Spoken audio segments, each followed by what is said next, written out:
It's hard to imagine another time recently when the Walking Dead fanbase felt united. Nowadays, a lot of people have jumped ship, whether that be after the main show ended, during one of the spinoffs, or even many years ago. But in 2024, it felt like that dying spark had been reignited with The Walking Dead: The Ones Who Live. I basically built this channel from one question.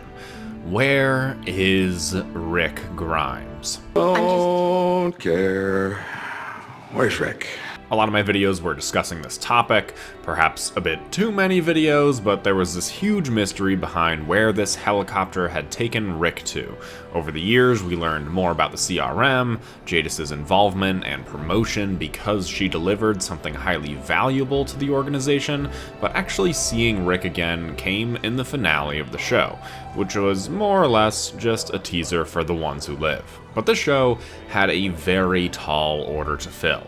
Explain why Rick had been gone for so many years, what all the clues in the main show actually meant, tell us why Rick is so special to the CRM, and how he's gonna reunite with Michonne.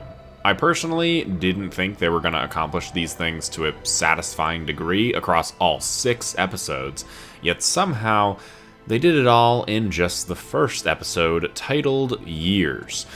But really it should have been called Years Gone By, so yeah, that's what the thumbnail says. So let's try to escape the CRM, learn how to fly a helicopter, and introduce one of the best side characters in years just to kill him off as we talk about episode 1 of The Ones Who Live.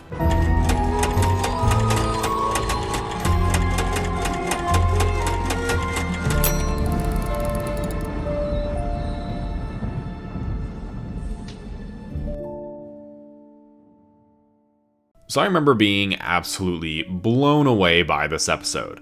Maybe it was because I went in with somewhat managed expectations, but I hadn't felt this way towards The Walking Dead in general since October 23rd, 2016. To have an episode not only meet but surpass my expectations was not something that I really expected out of The Walking Dead, if I'm being totally honest, but they saved it for when it really counted, and that was with the return of Rick Grimes. So this episode really started off addressing all the main points, where Rick had been, what the CRM is, and give a pretty big reason as to why he hasn't been able to escape. Now, I am going to address an issue with this episode and show in general, but we only ever get to see Rick's point of view 5 years after the bridge. And now, I know this episode is called Years, but I really would have loved to see his other escape attempts, him actually waking up in the CRM directly after the bridge to see his reaction to everything. I definitely think that was a missed opportunity, and the placement of him cutting his hand off after all these years, on one hand, makes it feel like this was his last option, but on the other hand, I have questions about how he wasn't able to escape previously, because there were other escape attempts other than the one that we saw in the finale, but we never really got to learn about these other attempts. So that's a pretty big issue I have with the episode, but the journey that Rick goes on in this episode, finally giving into Okafor's leadership training, which explains 2 things at once, why Rick is so important, and what A and B finally meant after all these years. And I think it is a pretty good answer to both of these questions. Seeing Rick get his hidden blade, learn to fly a helicopter, basically giving in to all this training just as another way to try to escape, which, again, is another bit of a flaw because I feel like Rick should have known to just give in to these people because it would have been much easier to escape, but I guess that concept is foreign in this universe because Daryl could have done that in Season 7, and he didn't do that either. This episode covers so much ground when it comes to Rick's character, but it's done masterfully. Going from wanting to escape, to being a soldier, to learning that even if he did escape, the CRM would find him and his family, to seeing him lose all faith in ever seeing anyone ever again.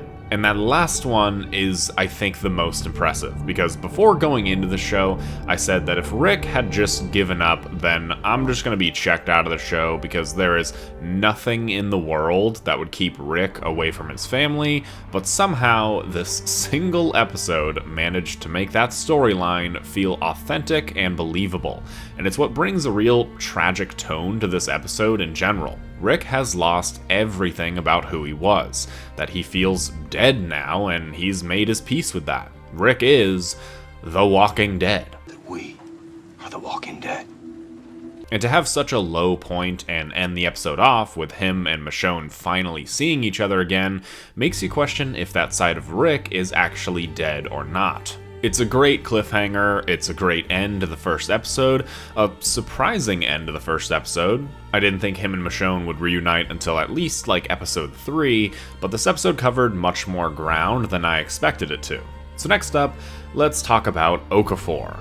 For years, the Walking Dead universe has been introducing new characters to try and fill the void of all the ones that have died over the years, and for the most part, that hasn't really worked. It's why in the later seasons of the actual show, none of the primary cast died. Seasons 10 and 11 don't have any of our heroes die until Rosita in the series finale, and it's because the show really couldn't afford to lose them. Everyone they've introduced hasn't been met with the same love that a lot of new characters in the earlier seasons and characters from the comics had. But then we met Okafor, and maybe it was because everybody was running on a big high from the first episode, but I feel like Okafor was almost universally accepted as a new great side character.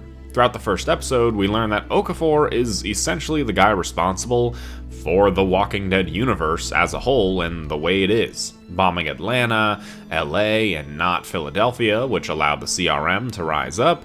He's been wanting to recruit Rick into their army for a long time because he's an A, which was another huge mystery that this episode solved. A and B signs have been around The Walking Dead for a long time, but nobody really knew what they meant. For a while, it seemed our answer was that it was just leading up to Alpha and Beta, which was a fine answer, I guess. But for that to have even more meaning within the CRM, A's being leaders and B's being followers, made it make a bit more sense. So Okafor started training Rick up a bit, giving him the Art of Peace book, which was Morgan's book that Eastman gave him back in season 6. Now for a while, I was thinking that Morgan would make an appearance in this show because of this book, but as we now know, that unfortunately didn't happen. Then we got the big mic drop moment, Okafor telling Rick about the bombings, and that really brought a lot of this universe full circle. There was even the additional twist of Okafor finding the message that was meant for Michonne, and that if Rick ever did escape, they know where to find him, where to find Michonne and the rest of the Alexandria crew. It was a real nail in the coffin to Rick and the audience's confidence in him ever escaping. But despite all this, despite Okafor being the person in the way of Rick getting home, you couldn't help but actually like him. So what did The Walking Dead do after this? Yeah, they just killed him off in the first episode. This was such a disappointing advancement of the plot because it really seemed like Okafor was priming to become either a great villain or a new right-hand man to Rick.